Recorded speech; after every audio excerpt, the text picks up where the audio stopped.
عصر کے بعد ایک قبر پھٹی اور اس میں سے ایک شخص نکلا اور اس کا چہرہ سر گدھے کی طرح تھا۔ امام بخاری نے کتاب التاریخ میں انہوں نے واقعہ نقل کیا ہے کہ ایک گاؤں میں پہنچے تو عصر کے بعد ایک قبر پھٹی اور اس میں سے ایک شخص نکلا اور اس کا چہرہ سر گدھے کی طرح تھا، تو اس نے 3 دفعہ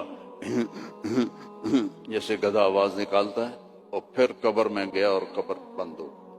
انہوں نے حیران ہو کے پوچھا یہ کیا ہے؟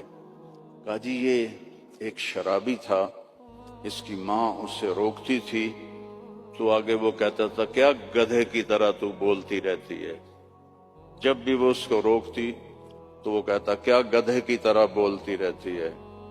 تو جس دن سے مرا ہے اسی دن سے روزانہ قبر اس کو باہر نکالتی ہے اور اس کا چہرہ گدھے کی طرح ہوتا۔ ماں باپ کی دعا لو۔